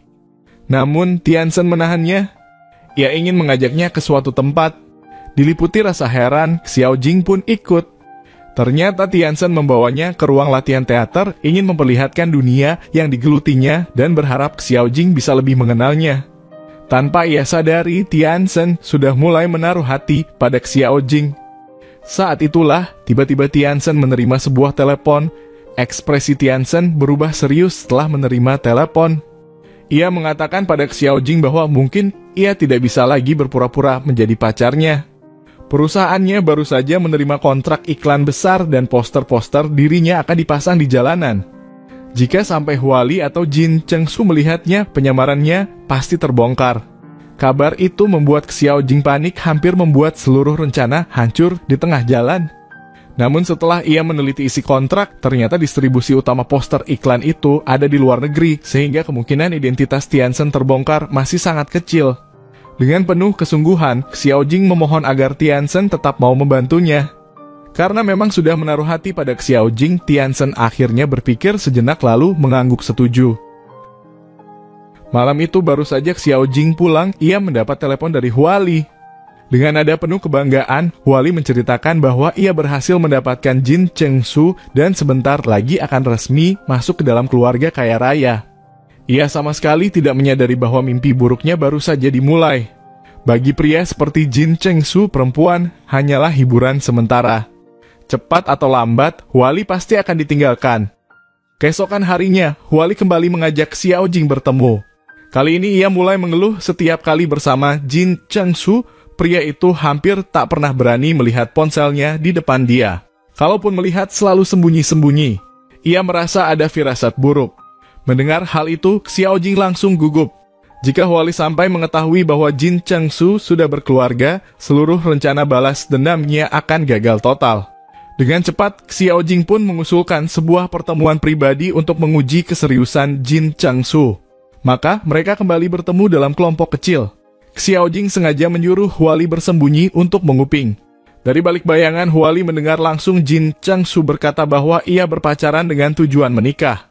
Mendengar itu, rasa curiga Huali pun lenyap seketika, berganti kebahagiaan. Ia sama sekali tidak tahu bahwa ini hanyalah bagian dari skenario yang Xiao Jing dan Jin Chengsu atur bersama. Namun ada sesuatu yang di luar perkiraan Xiao Jing. Setelah Huali pergi, Jin Chengsu langsung menunjukkan sifat aslinya yang mesum. Ia mendekati Xiao Jing mengatakan bahwa dirinya benar-benar menyukainya, dan jika Xiao Jing tidak keberatan, ia bisa mengganggunya kapan saja. Benar-benar laki-laki brengsek kelas atas. Usai perjamuan itu, Huali terus-menerus memamerkan hadiah anting mahal dari Jin Chengsu. Melihat hal itu, Xiao Jing akhirnya bisa bernapas lega, merasa bahwa rencananya masih aman. Tetapi baru beberapa langkah mereka keluar dari restoran, masalah baru sudah menghadang. Di pinggir jalan, sekelompok pekerja sedang membagikan brosur. Pada poster besar yang ditempel di sana, wajah Tianzhen terpampang jelas. Xiao Jing dan Tianzhen seketika membeku di tempat. Jin Chengsu pun curiga, mengambil satu poster lalu melangkah mendekati Tianzhen untuk menanyakan kebenaran. Menghadapi situasi mendadak itu, Tianzhen terbata-bata, tak tahu harus menjawab apa. Sementara Xiao Jing di tengah rasa panik yang menyergap, harus segera mencari alasan bagaimana ia akan menjelaskan semua ini. Menghadapi pertanyaan tajam Jin Chengsu, Tianzhen dengan cerdik memilih mengakui bahwa dirinya hanyalah aktor kecil dan alasan ia menyembunyikan identitas itu semata-mata karena ingin bisa berpacaran dengan Xiao Jing. Kini setelah kedok terbuka, ia pura-pura meminta maaf pada Xiao Jing lalu berbalik pergi. Melihat itu, Huali segera menunjukkan wajah sinisnya, menertawakan Xiao Jing sepuas hati. Namun Xiao Jing tidak peduli dengan hinaan itu. Ia mengejar Tianzhen untuk menyampaikan rasa terima kasih bukan untuk menyalahkan. Baginya, perlindungan Tianzhen barusan sudah lebih dari cukup. Walaupun kebohongan itu berhasil menipu Huali dan Jin Chengsu, kerjasama mereka pun berakhir sampai di situ. Sebelum berpisah, Tianzhen dengan raut bingung bertanya, apakah Xiao Jing sengaja menyewanya hanya untuk membuat Huali marah. Xiao Jing tidak mengatakan kebenaran tentang dendamnya, hanya mengaku bahwa dirinya membenci Huali sampai ke tulang sumsum. Setelah mengucapkan terima kasih, ia pun kembali. Walaupun kehilangan bantuan Tianzhen, tekad Xiao Jing untuk membalas dendam tetap tidak goyah. Sayangnya begitu melihat Xiao Jing kembali dengan wajah kecewa, Huali lagi-lagi melontarkan hinaan. Dengan dalih ingin menghibur, ia justru menyeret Xiao Jing ke bar milik Tonggu. Di sana begitu bertemu Tonggu, Huali kembali membuka mulut pedasnya, menjadikan penderitaan Xiao Jing sebagai bahan lelucon di hadapan orang lain. Mendengar itu barulah Tonggu akhirnya menyadari bahwa Xiao Jing sama sekali tidak berniat mencari cinta sejati. Semua hanyalah bagian dari rencana balas dendamnya. Menyaksikan Huali yang terus-menerus menertawakan Xiao Jing, Jin Chengsu sempat ingin menegurnya agar jangan terlalu berlebihan. Namun bukannya berhenti, hal itu justru semakin membuat Huali menjadi congkak. Xiao Jing hanya bisa menanggapinya dengan senyum sinis. Setelah Huali dan Jin Chengsu pergi, Tonggu mencoba lagi membujuk Xiao Jing agar mengizinkannya membantu dalam rencana balas dendam. Tetapi Xiao Jing tetap menolak. Sebenarnya, ia sudah punya rencana lain. Sesampainya di kontrakan, ia menarik tirai pakaian, menatap foto Huali bersama Jin Chengsu. Sosok Xiao Kui yang terbungkus kain putih kembali muncul, membujuknya agar berhenti. Xiao Jing hanya tertawa dingin lalu duduk di meja, mengangkat telepon, dan segera mengaktifkan rencana B. Orang yang ia hubungi adalah istri sah Jin Chengsu, yakni Jin Cheng Yingzi. Semuanya bermula 2 bulan lalu. Saat menyelidiki selingkuhan Huali, Xiao Jing tanpa sengaja bertemu dengan playboy flamboyan itu. Setelah ditelusuri, ia mendapati bahwa Jin Chengsu bukan hanya pria beristri, melainkan juga memelihara banyak selingkuhan sekaligus. Yang lebih mengejutkan, Yingzi tahu semua ini tetapi selalu menutup mata dan membiarkan suaminya berbuat seenaknya. Untuk mengetahui kebenaran, Xiao Jing mulai mengikuti Yingzi. Hingga suatu hari ia menemukan Yingzi hendak melompat bunuh diri. Xiao Jing berhasil menyelamatkannya dan melihat tubuhnya penuh luka, lalu menyadari sisi kelam Jin Chengsu sebagai pelaku kekerasan rumah tangga. Sejak saat itu ia memutuskan untuk bekerja sama dengan Yingzi. Mendengar tawaran itu, Yingzi menyetujuinya tanpa ragu. Mereka pun masuk ke kantor media gosip, menyerahkan semua bukti perselingkuhan dan kekerasan rumah tangga Jin Chengsu. Tak lama kemudian skandalnya tersebar luas, reputasinya hancur berantakan. Saham perusahaannya jatuh tajam dan ia pun dicopot dari jabatan CEO oleh Dewan Direksi. Terpojok, Jin Chengsu mengamuk dan berniat kembali melakukan kekerasan. Namun kali ini Yingzi teringat nasihat Xiao Jing. Ia memberanikan diri, membalikan keadaan, mengancam dengan bukti perselingkuhan dan KDRT, memaksa Jin Chengsu menandatangani surat cerai. Begitu menerima kabar bahwa Yingzi berhasil, Xiao Jing tak bisa menahan rasa gembira. Namun di saat itulah, Huali datang menemuinya dengan wajah sinis menunjukkan berita perselingkuhannya sendiri dengan Jin Chengsu. Bahkan dalam kondisi itu, Huali masih tak merasa bersalah, justru menyalahkan Xiao Jing karena memperkenalkannya pada pria busuk itu. Padahal, tanpa sadar, ia sedang melangkah semakin dalam keperangkap Xiao Jing. Untuk menenangkan Huali, Xiao Jing berpura-pura memberikan nasihat segera bercerai. Dengan opini publik yang begitu ganas, jika paparazi sampai mengungkap bahwa Jin Chengsu sebenarnya sudah menikah, maka hidup Huali akan benar-benar tamat. Huali masih bingung, bertanya, tapi meskipun bercerai, bukankah status pernikahan tetap tidak bisa dihapus? Xiao Jing segera memberi jalan keluar, cukup dengan menarik data pernikahan dari catatan sipil, hal itu bisa ditutupi. Setelah badai opini reda, Huali bisa kembali menggunakan air mata untuk mendapatkan maaf Jiping. Dengan begitu, ia tidak akan rugi sedikit pun. Mendengar saran itu, Huali sangat setuju dan malam itu juga bergegas ke kantor catatan sipil untuk mengajukan perceraian. Atas saran Xiao Jing, Huali tidak bisa menahan diri untuk bernostalgia. Ia berkata bahwa saat masih sekolah dulu di kelasnya juga ada seorang gadis yang sama cerdasnya dengan Xiao Jing. Meski wajahnya jelek seperti Ruhua, prestasinya selalu terbaik. Karena merasa tidak senang, Huali pun sering membuli gadis itu. Xiao Jing langsung mengerti gadis yang dimaksud tidak lain adalah dirinya sendiri.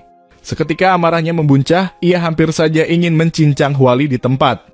Saat Huali pergi ke dalam untuk menyerahkan berkas, Xiao Jing memberi isyarat kepada paparazi yang sudah lama bersembunyi. Begitu Huali keluar, wartawan langsung menghadangnya dengan kamera, menuduhnya dan bersiap menyebarkan kabar perceraiannya. Xiao Jing pura-pura panik, lalu buru-buru menarik Huali pergi. Sepulang ke rumah, Huali benar-benar hancur mental.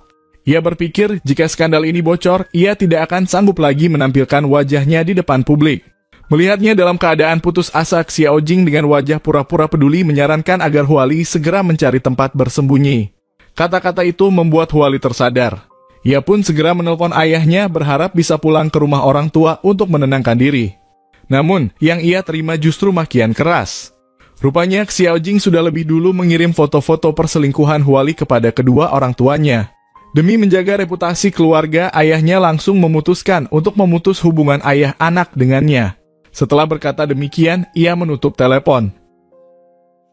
Keesokan harinya, dalam keadaan benar-benar tidak punya jalan keluar, Huali kembali menerima saran Xiao Jing, sebaiknya ia menyewa tempat tinggal sementara. Namun bukannya memilih sederhana, Huali yang masih keras kepala malah langsung memilih apartemen mewah dengan biaya sewa 1 juta yen per bulan. Xiao Jing pura-pura menasihati, dalam keadaan seperti ini sebaiknya jangan boros, lebih baik cari tempat yang murah. Tapi bukannya mendengar, Huali justru merasa dirinya pantas hanya tinggal di apartemen kelas atas. Ia bahkan semakin tinggi hati, langsung menandatangani kontrak apartemen super mewah dengan biaya 2 juta yen per bulan. Ia sama sekali tidak menyadari bahwa inilah tepatnya yang Xiao Jing harapkan membuat utangnya semakin lama semakin menumpuk, bagaikan bola salju yang semakin besar. Sementara itu, setelah bercerai, Jin Chengsu terus menerima tuntutan ganti rugi dan gugatan hukum dari mantan istrinya. Awalnya, ia mengira Yingzi hanya sedang balas dendam. Namun setelah dipikir lebih dalam, ia sadar dengan kepandaiannya yang sederhana mustahil Yingzi bisa merancang strategi kompleks ini. Di balik semua ini pasti ada seseorang yang menjadi dalang, bahkan yang sebenarnya mengatur semua skandalnya. Jin Chengsu pun membulatkan tekad, ia harus menemukan siapa orang di balik layar itu, lalu membalas dendam dengan cara yang sama. Ia segera memerintahkan sekretarisnya untuk menyelidiki setiap gerak-gerik mantan istrinya, bahkan sekaligus mengawasi Huali. Tidak lama kemudian, sekretaris kembali dengan laporan hasil investigasi. Pada tahap awal memang tidak ditemukan sesuatu yang mencurigakan, satu-satunya orang yang benar-benar dekat dengan Huali hanyalah Xiao Jing. Saat Jin Chengsu masih diliputi kebingungan, sekretarisnya tiba-tiba teringat sebuah detail penting. Dulu justru Xiao Jing lah yang datang mencarinya untuk membantu mempertemukan Jin Chengsu dengan Huali. Mendengar laporan itu, Jin Chengsu seperti mendapat pencerahan. Tidak salah lagi, dalang dibalik semua bencana ini pasti Xiao Jing. Namun informasi tentang dirinya sangat sedikit, nyaris tak ada yang bisa digali. Demi memastikan tujuan Xiao Jing, Jin Chengsu segera menelpon Huali, mengatakan bahwa ia sudah menemukan siapa orang yang mencelakakan mereka berdua dan bersikeras ingin mengatakannya langsung. Dengan penuh rasa penasaran bercampur ragu, Huali pun bergegas menemui Jin Chengsu. Namun Huali yang polos dan lugu sama sekali tidak percaya bahwa Xiao Jin mampu melakukan perbuatan semacam itu. Dalam pandangan Huali, Xiao Jin hanyalah seorang teman perempuan yang selalu bekerja keras, tidak banyak perhitungan dan sama sekali tidak punya niat buruk. Karena itu, Huali bahkan memperingatkan Jin Chengsu agar berhenti menaruh curiga terhadap sahabatnya. Melihat keyakinan penuh Huali kepada Xiao Jin, Jin Chengsu akhirnya tidak berkata lebih banyak lagi. Namun menatap punggung Huali yang menjauh, hatinya tetap dipenuhi keraguan. Ia tidak bisa sepenuhnya percaya bahwa Xiao Jing adalah seperti yang digambarkan Huali. Pada saat itulah, sekretarisnya membongkar sebuah rahasia mengejutkan. Ia secara tidak sengaja mengetahui bahwa pernikahan Huali saat ini sebenarnya adalah hasil dari perebutan. Suaminya Jiping demi bersama Huali, tega meninggalkan istri pertamanya. Sejak saat itu, sang mantan istri menghilang tanpa jejak. Yang lebih mencurigakan lagi, mantan istri Jiping memiliki marga yang sama dengan Xiao Jing. Anehnya data pribadi keduanya pun sulit dilacak. Dari sini sekretaris menduga bahwa Xiao Jing sebenarnya adalah mantan istri Jiping yang hilang. Mendengar dugaan ini, Jin Chengsu pun setuju dan memutuskan untuk menyelidiki Xiao Jing secara langsung. Sementara itu, setelah berpisah dari Jin Chengsu, Huali segera menemui Xiao Jin untuk meminta bantuan. Karena gengsinya, ia sebelumnya memilih tinggal di apartemen mewah dan membeli banyak perabot mahal. Namun, hal itu membuat keuangannya sekarang benar-benar terhimpit. Ia pun berharap Xiao Jin bisa membantunya mendapatkan pekerjaan paruh waktu dengan gaji besar. Permintaan ini tentu saja sangat sesuai dengan rencana Xiao Jin. Ia segera mencarikan Huali pekerjaan sebagai penyebar brosur. Namun, pekerjaan itu membuat Huali merasa hina. Baginya, pekerjaan yang harus tampil di depan umum, penuh kelelahan, tapi bayarannya sedikit sangat tidak pantas. Akan tetapi, karena tidak ada pilihan lain yang lebih baik, ia terpaksa menahan diri dan menjalaninya. Sayangnya, baru saja mulai bekerja, ia sudah mendapat tatapan sinis dari orang-orang di jalan. Sebagai seorang wanita yang terbiasa hidup seperti putri kaya raya, Huali jelas tidak sanggup menerima penghinaan seperti ini. Awalnya, ia masih mencoba untuk bertahan, tetapi tanpa sengaja ia tertabrak orang hingga terjatuh, lalu justru dipermalukan. Hal ini benar-benar membuatnya tak bisa lagi menahan amarah, hingga akhirnya ia meluapkannya dengan penuh emosi. Tanpa pikir panjang, Huali langsung melemparkan tugas itu dan menyerah, namun ia tidak menyadari bahwa ini semua justru bagian dari jebakan yang dipasang Xiao Jing. Xiao Jing sudah memperkirakan bahwa Huali tidak akan kuat bertahan lama dan akhirnya akan kembali menjalani pekerjaan sebagai pacar sewaan di distrik asing. Ternyata dugaan itu tepat. Dalam amarahnya, Huali langsung menelepon bos agensi berharap dibantu mencarikan klien yang lebih bergengsi. Namun sebelum Huali sempat mengakhiri kalimat, sang bos dengan halus menolak alasannya reputasi Huali sekarang buruk. Alasan penolakan itu sebenarnya sudah lebih dulu disepakati antara Xiao Jing dan sang bos. Terdesak tanpa jalan keluar, Huali akhirnya terpaksa mencari sendiri pekerjaan pacar sewaan lewat internet dan semua itu diam-diam diawasi oleh Xiao Jing. Selanjutnya menanti neraka panjang bagi Huali. Setelah susah payah berhasil memilih seorang klien, ia baru saja terkejut mengetahui bahwa pria itu adalah seorang om-om berminyak berusia di atas 50. Yang membuatnya merasa jijik, pria itu langsung mengatakan bahwa setiap kali tidur bersama ia memberi bayaran 100.000. Untuk pekerjaan kotor semacam itu, Huali merasa harus berpikir matang sebelum menerima. Di jalan ia terus menggerutu bagaimana mungkin seorang wanita yang berperilaku elegan menerima pekerjaan seperti ini. Sesampainya di depan apartemen, ia malah menerima surat tuntutan dari orang tua Jiping. Mereka menuntut ganti rugi sebesar 2 juta dan menuntut Huali segera keluar dari apartemen milik Jiping. Terjebak dan putus asa, Huali kembali meminta Xiaojing mencari jalan keluar. Xiaojing pun tidak punya solusi lain selain menyarankan agar Huali menyewa pengacara, tapi Huali tak punya uang untuk itu. Karena tidak ingin menjadi bahan tertawaan Xiaojing, akhirnya Huali menerima tawaran si om berminyak itu. Tak disangka setelah kejadian si om malah memberi tambahan 50.000 lagi hadiah yang membuat Huali benar-benar terjerumus. Saat rencana pembalasan Xiaojing hampir mencapai puncak, Jin Chengsu menemukan dan mendatangi Xiaojing. Ia langsung mengeluarkan foto perbandingan sebelum sesudah operasi plastik Xiaojing. Setelah diuji oleh lembaga berwenang, terungkap bahwa Xiaojing adalah Xiao Kui. Menghadapi Xiaojing yang panik, Jin Chengsu mengajukan 3 syarat tertutup untuk ditukar. Pertama, Xiaojing harus secara terbuka meminta maaf di hadapan media. Kedua, mengganti semua kerugiannya sejumlah total 5 juta. Ketiga, Xiaojing harus menemaninya untuk tidur sekali. Agar rencana balas dendamnya tidak gagal di ambang pintu, Xiaojing berpura-pura menyetujui dan meminta waktu 3 minggu untuk mengumpulkan uang. Jin Chengsu langsung curiga itu cuma taktik mengulur waktu. Ia memberi peringatan keras hanya 1 minggu, kalau tidak Xiaojing siap-siap hancur. Tak hanya itu, ia juga mengancam akan memberi pelajaran kepada Yingzi. Demi melindungi Yingzi, orang yang dimaksud, Xiaojing akhirnya terpaksa setuju. Jin Chengsu pun puas dan pergi. Namun yang tidak diketahui Xiaojing adalah bahwa alasan Jin Chengsu meminta tidur sebenarnya untuk diam-diam merekam dan menyebarkan video itu ke internet agar Xiaojing juga merasakan pahitnya kehancuran nama. Ketika sang sekretaris mengetahui bahwa Jin Chengsu sampai menggunakan mantan istrinya Yingzi sebagai alat ancaman, lalu sekretaris yang mengetahui kelicikan Jin Chengsu hanya bisa mencibir penuh jijik. Demi melindungi mantan istrinya dari ancaman, ia diam-diam membocorkan rencana itu kepada Yingzi. Begitu tahu, Yingzi segera menemui Tonggu dan menceritakan semua skema jahat Jin Chengsu, berharap Tonggu mau membantu Xiaojing. Tentu saja Tonggu tidak akan tinggal diam. Dengan dalih bahwa ia juga membenci Xiaojing, ia sengaja mengajak Jin Chengsu bertemu di bar, lalu terang-terangan menyatakan keinginannya untuk bekerja sama membalas dendam kepada Xiaojing. Awalnya Jin Chengsu masih curiga, tetapi ketika ia tahu bahwa semua pelanggan bar milik Tonggu sebenarnya dikendalikan oleh Xiaojing, ia pun percaya. Di bawah bujukan Tonggu, tanpa sadar Jin Chengsu akhirnya mengungkapkan 3 syarat ancamannya terhadap Xiaojing. Begitu tujuannya tercapai, Tonggu langsung mengeluarkan ponsel yang sedang merekam dan memperingatkan ia harus membatalkan rencana itu, kalau tidak rekaman akan diserahkan kepada polisi. Jin Chengsu malah dengan sombong mengatakan bahwa rekaman itu tidak bisa dijadikan bukti. Melihat hal itu, Tonggu mengeluarkan senjata pamungkasnya. Ia akan mengirim rekaman itu ke perusahaan tempat Jin Chengsu baru saja diterima bekerja.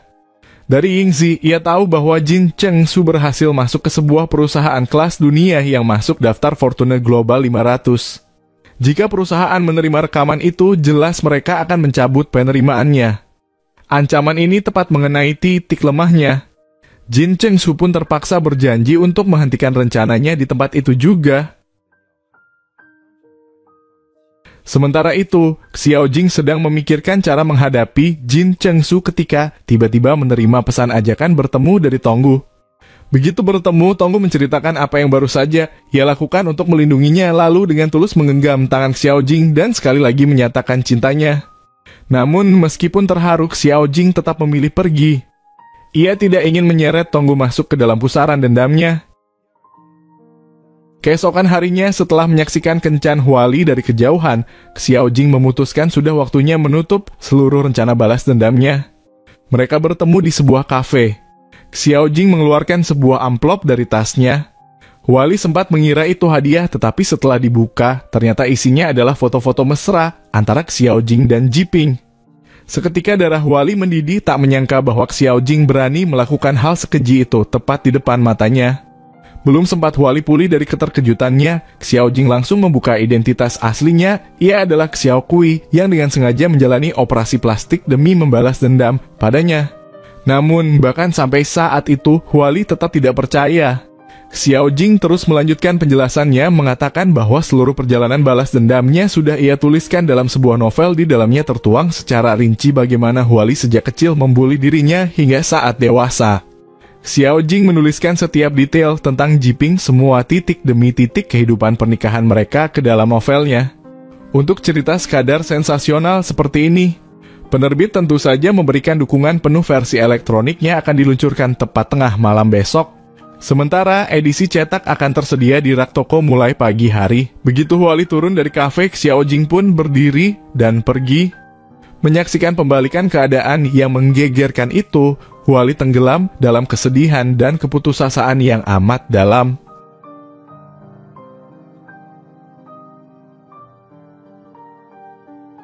Buku baru Xiao Kui pun telah terbit dan langsung memicu perbincangan hangat. Isinya benar-benar luar biasa. Tidak bisa dipungkiri, alasan buku itu meledak bukan hanya karena alur ceritanya yang menarik, tetapi juga karena keterlibatan Jin Chengsu, seorang tokoh terkenal dalam masyarakat. Namun, strategi pemasaran Xiao Kui yang hampir menyerupai tindak bunuh diri sosial membuat Tonggu Mirai dan Shibata merasa resah. Mereka paham betul bahwa sebagian besar netizen sesungguhnya tidak punya pendirian, mereka hanya datang demi hiburan. Jika opini publik sedikit saja berbalik arah, Xiao Kui justru bisa menjadi sasaran hujatan bersama. Di sisi lain, di sebuah pulau, Jiping yang tak lagi berselera makan dan pikirannya dipenuhi komentar pedas itu, Jin juga menerima buku baru tersebut. Saat melihat nama penulis tertera, barulah ia teringat bahwa nama keluarga mantan istrinya, Xiao Kui, ternyata adalah Ito.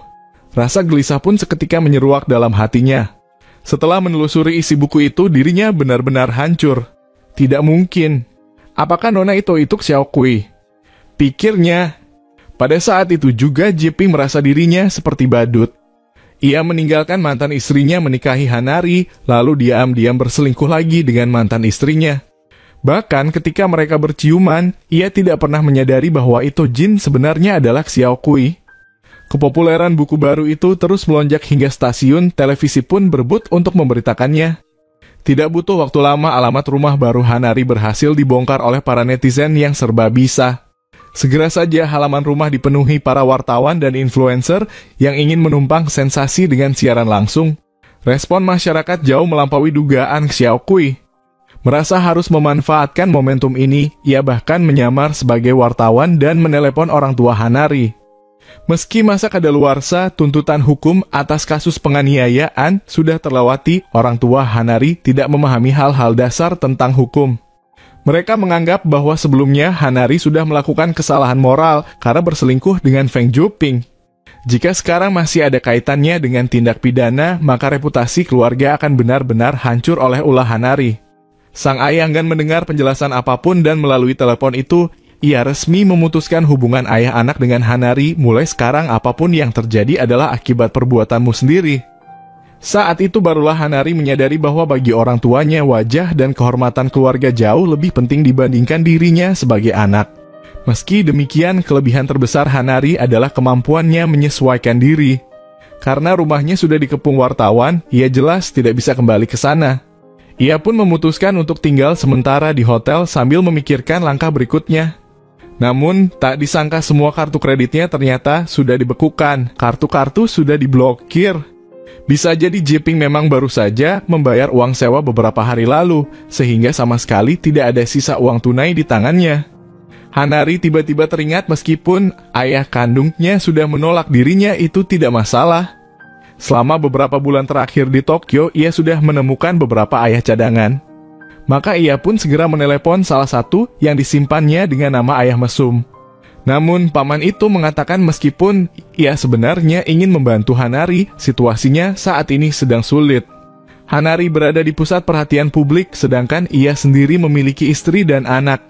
Jadi sebaiknya ia menjaga jarak. Tolong jangan hubungi saya lagi. Selamat tinggal. Jawaban itu membuat Hanari kecewa. Karena ayah mesum tidak bisa diandalkan, ia kembali mencoba menghubungi ayah bicara manis. Tak disangka, jawabannya pun sama persis. Pada akhirnya semua ayah yang selama ini ia andalkan justru memilih untuk menjauh darinya.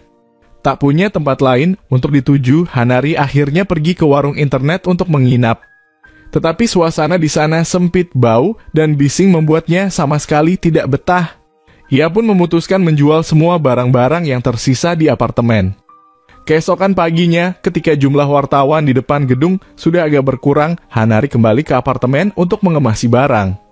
Saat melihat tas bermerek yang dulu dibelikan Jeping, hatinya campur aduk.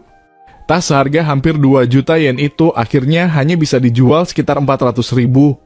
Uang itu awalnya ingin ia gunakan untuk menyewa kamar sederhana, tetapi tiba-tiba ia menerima telepon dari nomor tak dikenal.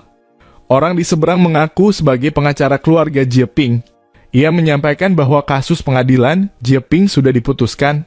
Karena pengadilan berkali-kali mencoba menghubungi Hanari, tapi tak mendapat jawaban, sidang diputuskan tanpa kehadirannya. Hasilnya, Hanari dinyatakan kalah dan diwajibkan membayar ganti rugi sebesar 2 juta yen dalam batas waktu tertentu. Bagi Hanari ini jelas seperti bencana yang menimpa bertubi-tubi. Dalam keputusasaan, Hanari mendapat sebuah ide. Ia mulai mendaftar ke berbagai aplikasi kencan dengan harapan bisa menemukan seseorang yang mau menampungnya untuk bermalam. Kalau ada pekerjaan sampingan dengan bayaran rendah pun ia rela ambil. Ketika bertemu seorang paman yang tampak ramah, ia bahkan berusaha menjadikannya sebagai sumber tetap. Namun paman itu justru merasa kecewa. Ia menilai Hanari tidak layak dengan bayaran 20.000 yen untuk semalam. Kalau saja tidak mempertimbangkan reputasinya, ia bahkan ingin melapor polisi. Paman itu mengeluh foto Hanari yang ia unggah terlihat begitu cantik, tapi kenyataannya jauh berbeda. Seumur hidupnya, Hanari yang selalu menganggap diri sebagai ratu baru kali ini mendapat penilaian setajam itu dari seorang pria. Meski kini ia sudah tak mampu membeli kosmetik mahal, Hanari tetap yakin wajah polosnya seharusnya masih memikat. Namun kenyataan berkata lain, usia yang hampir 30 tahun ditambah berbagai tekanan dan penderitaan membuat kulitnya kusam dan wajahnya penuh tanda kelelahan. Ia tampak seperti gelandangan di jalanan. Tidak sanggup menerima kenyataan, Hanari untuk pertama kalinya merasakan rasa tak berdaya dan putus asa yang begitu dalam. Meski keuangannya terhimpit, ia bersumpah harus menemukan salon kecantikan murah untuk sedikit merawat diri.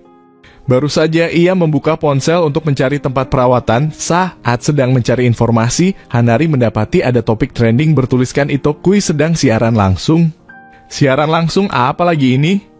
Gumamnya, lalu ia pun masuk ke ruang siaran. Karena buku barunya begitu meledak, siapapun yang punya kaitan dengan Xiaokui sedikit banyak ikut terkena dampaknya. Dalam siaran langsung itu, Xiaokui dengan tulus memohon agar para warganet tidak mengganggu orang-orang di sekitarnya yang sebenarnya tidak ada hubungan langsung. Sebagai gantinya, ia berjanji akan menjawab semua pertanyaan yang diajukan penonton malam itu.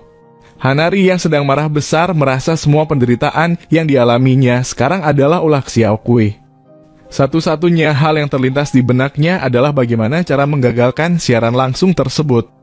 Ia pun mendapat ide mendaftarkan sebuah akun baru dengan nama AA, lalu mengajukan pertanyaan yang mempertanyakan keaslian isi buku Xiaokui. Melihat ada orang yang meragukan cerita perundungan dalam bukunya, Xiaokui dengan sabar kembali menceritakan pengalaman pahitnya sejak kecil, bagaimana ia sering menjadi korban intimidasi Hanari. Banyak penonton tergerak dan memberikan simpati. Namun Hanari malah menulis komentar menuduh Xiaokui penuh kebohongan. Ia mengaku mengenal Hanari dari desa Tengchun, menggambarkan Hanari sebagai gadis cantik dan baik hati yang mustahil melakukan perundungan. Ia pun mengimbau penonton agar tidak tertipu oleh Itokui, penulis paling pandai menyusun cerita untuk mencari sensasi, lalu menjual buku. Komentar itu berhasil menggiring opini. Banyak penonton mulai ikut-ikutan mempertanyakan kebenaran cerita Xiaokui. Tidak lama kemudian, Xiaokui memperhatikan akun AA tersebut. Ia memutuskan menanggapi secara langsung, kalau begitu, saya panggil kamu Triple A saja. Maksudmu ingin mengatakan bahwa perundungan itu sama sekali tidak pernah ada, kan? Dari dulu saya dianggap jelek, tidak bisa bergaul, dan sering dituduh punya paranoia serta suka berbohong. Hal ini semua orang di desa tahu. Faktanya sebelum siaran dimulai, Xiaokui sudah menduga akan ada orang-orang yang tidak percaya. Karena itu, ia telah menyiapkan bukti fisik dari masa kecilnya yang masih tersimpan hingga sekarang. Ketika ia tunjukkan, para penonton kembali memihak padanya. Hanari sama sekali tidak menyangka Xiao Kui masih menyimpan barang-barang lama itu. Panik, Hanari pun menulis komentar lain, Xiao Jin ini orangnya terlalu pendendam, hatinya sempit sekali, sungguh keterlaluan. Tetapi justru karena tanpa sadar ia menyebut nama Xiao Jin, Xiao Kui menjadi curiga. Sejak awal ia memang merasa akun A3 ini mencurigakan. Kini setelah melihat nama yang dipakai terasa mirip gaya khas Hanari seperti nama toko bahan bangunan murahan atau akun dengan nama aneh, ia semakin yakin. Kenapa orang ini harus masuk ke siaran langsungku? Pikir Xiao Kui. Pertanyaan retoris itu justru membuat suasana siaran semakin ramai dan memanas. Xiao Kui kemudian menjelaskan kepada para penonton dan pembaca bahwa siapapun yang mengenal ceritanya pasti akan secara naluriah menganggap itu Kui adalah dirinya. Hanya Hanari saja yang terbiasa memanggilnya dengan sebutan Xiao Jin. Xiao Kui lalu berkata bagaimana kalau kesempatan ini digunakan untuk mengundang si pengguna akun AAA untuk melakukan siaran bersama. Namun sekeras apapun Xiao Kui memancing, Hanari tidak mau terjebak. Ia tahu betul bahwa tujuan Xiao Kui adalah mempermalukannya secara terbuka. Jangan anggap aku bodoh, pikirnya. Kalau aku setuju siaran bersama, bukankah itu sama saja dengan mengaku bahwa aku adalah Hanari? Komentar penonton pun makin ramai. Wah, jadi benar ini memang Tengchun Hanari asli. Dia sendiri sudah mengaku. Meski Hanari keras kepala tidak mau menerima hukuman publik, Xiao Kui malah mengusulkan kalau begitu, bagaimana kalau mereka berdua bertemu langsung secara pribadi dan membicarakan semuanya. Bagi Hanari, ajakan itu jelas merupakan tantangan terbuka. Tanpa ragu, ia menyetujui ajakan Xiao Kui karena di dalam hatinya sudah tumbuh sebuah ide jahat. Ia ingin menggunakan pertemuan tatap muka ini untuk membalikan keadaan yang selama ini merugikannya. Sikap Hanari yang begitu cepat menerima ajakan membuat Xiao Kui agak terkejut. Tanpa disadari dalam hatinya muncul rasa tidak aman. Tonggu Mira yang juga menonton siaran langsung itu ikut merasa khawatir. Ia kemudian mengajak Xiao Kui ke sebuah bar, berusaha menasihatinya agar berhenti sampai di sini saja. Hanari itu tipe perempuan yang bisa melakukan apa saja, katanya penuh peringatan. Di rumah, ia menelepon Karen dan mereka sepakat untuk bertemu di lobi sebuah hotel 2 hari kemudian. Karen tidak mengatakan apapun, hanya menutup telepon, yang berarti ia menyetujui pertemuan itu. Sehari sebelum pertemuan, Haru mengatur waktu untuk bertemu dengan Xiao Kui. Ia mengungkapkan kekhawatirannya bahwa pertemuan dengan Karen bisa berbahaya dan ingin tahu bagaimana cara Xiao Kui berencana menghadapi musuh lamanya itu. Rencana Xiao Kui adalah menggunakan bukti-bukti perundungan sebagai umpan untuk menjebak Karen agar datang ke apartemennya. Ia telah menyiapkan kamera tersembunyi sebelumnya dan bermaksud membuat Karen mengaku telah membuli dirinya secara langsung sambil diam-diam menyiarkan seluruh kejadian itu secara langsung di internet. Xiao Kui ingin semua orang melihat sifat asli Karen yang sebenarnya. Haru lalu mengeluarkan sebuah jimat dari dalam tasnya. Sebenarnya Mirai lah yang meminta Haru untuk menemui Xiao Kui dan memberikan jimat tersebut kepadanya. Mirai tahu ia tidak dapat menghentikan niat balas dendam Xiao Kui, jadi ia hanya berharap agar Xiao Kui membawa jimat itu kemanapun ia pergi sebagai bentuk perlindungan terakhir. Sepulangnya ke rumah, Xiao Kui mulai menyiapkan kamera dan peralatan lainnya. Namun di tengah kesibukannya, ia merasa semuanya berjalan terlalu lancar, hampir mencurigakan. Untuk berjaga-jaga agar rencananya tidak gagal, ia juga menyiapkan rencana B yang kali ini melibatkan sebilah belati. Jelas rencana B tersebut menunjukkan bahwa Xiao Kui siap menghadapi kemungkinan terburuk binasa bersama Karen. Keesokan harinya tiba hari yang telah dijadwalkan. Haru mengambil cuti dan pergi ke bar milik Mirai. Ia merasa gelisah, takut sesuatu yang buruk menimpa Xiao Kui dan ingin menonton siaran langsungnya bersama Mirai. Namun hingga pukul 7 malam tidak ada tanda-tanda aktivitas apapun. Saat itu Mirai menerima sebuah video terjadwal dari Xiao Kui. Rupanya video itu telah direkam sebelumnya. Xiao Kui khawatir sesuatu bisa terjadi padanya dan ia tidak sempat menyampaikan isi hatinya kepada Mirai. Ia sudah menyiapkan agar video itu otomatis terkirim jika ia belum menyelesaikan segalanya sampai pukul 7 malam.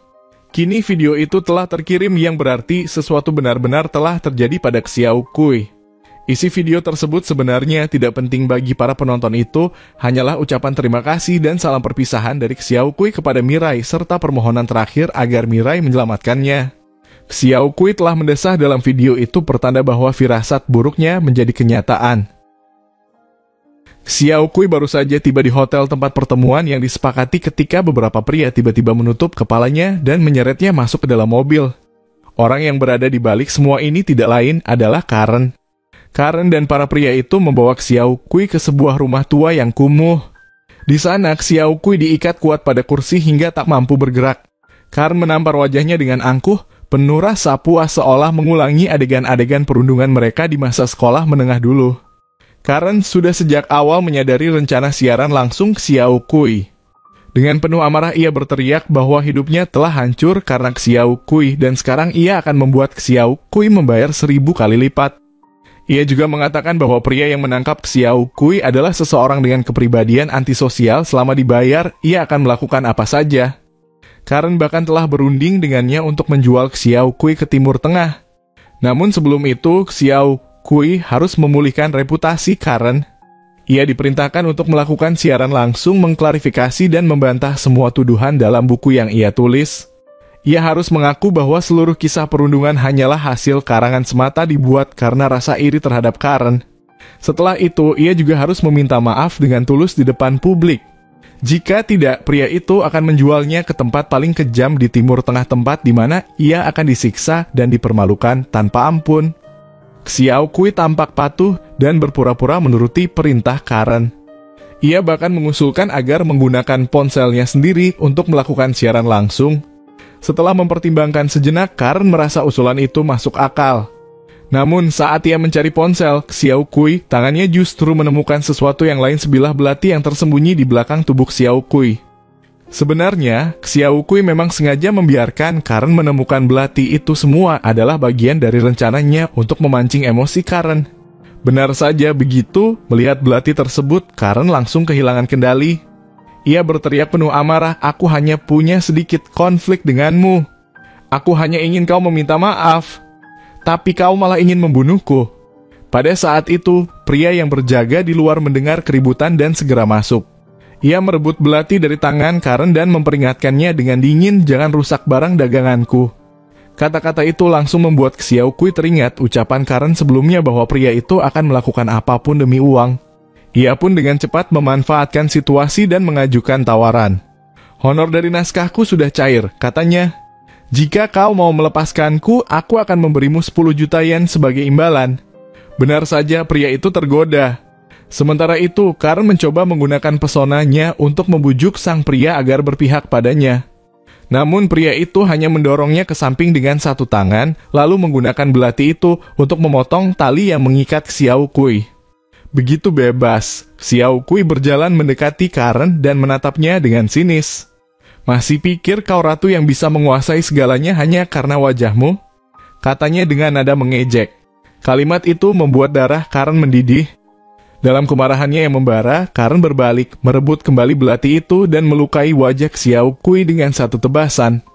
Pria itu segera berlari mencoba merebut belati dari tangan Karen, tapi dalam pergulatan sengit itu, Karen tanpa sengaja menusukkan belati ke perut pria tersebut. Darah menyembur deras dan tubuh sang pria langsung ambruk ke lantai. Namun, Karen yang baru saja menikam seseorang sama sekali tidak menunjukkan rasa takut. Dengan mata liar, ia menodongkan belati ke arah Xiao Kui dan berteriak, "Ini semua salahmu." Xiao Kui tidak menunjukkan sedikit pun keraguan.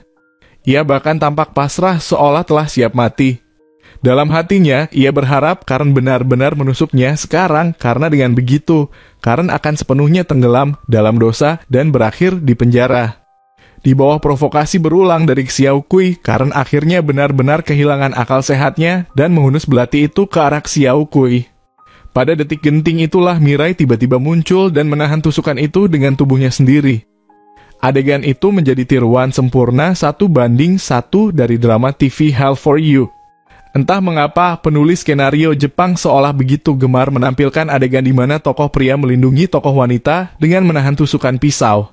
Suara sirene mobil polisi mulai terdengar mendekat dari luar, pertanda akhir yang tragis sekaligus tak terelakkan.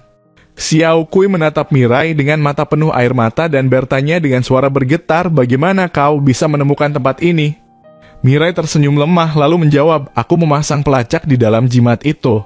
Setelah menonton video darimu, aku langsung bergegas ke sini. Sebelum datang, aku juga sudah meminta Haru untuk menelepon polisi. Tak lama kemudian, suara sirene semakin keras. Polisi masuk dan segera menangkap Karen. Ia didakwa atas tuduhan percobaan pembunuhan dan penahanan ilegal. Kemungkinan besar ia akan menghabiskan sisa hidupnya di balik jeruji besi. Segalanya berakhir di malam itu, balas dendam yang telah lama direncanakan akhirnya mencapai titik akhir yang tragis namun tuntas. Beberapa waktu kemudian, setelah Mirai pulih dari luka-lukanya, ia dan Xiao Kui memutuskan untuk menjalankan sebuah bar bersama. Hidup baru pun dimulai bagi keduanya. Xiao Kui tidak hanya berhasil menuntaskan dendam masa lalunya, tetapi juga menemukan cinta yang tulus dan kedamaian dalam hidupnya. Jadi, seperti itulah akhir dari kisah The Ex-Wife's Revenge. Sebuah penutup yang pahit namun memuaskan, penuh emosi, pengorbanan, dan keadilan. Bagaimana menurutmu, apakah kamu menyukai akhir cerita ini?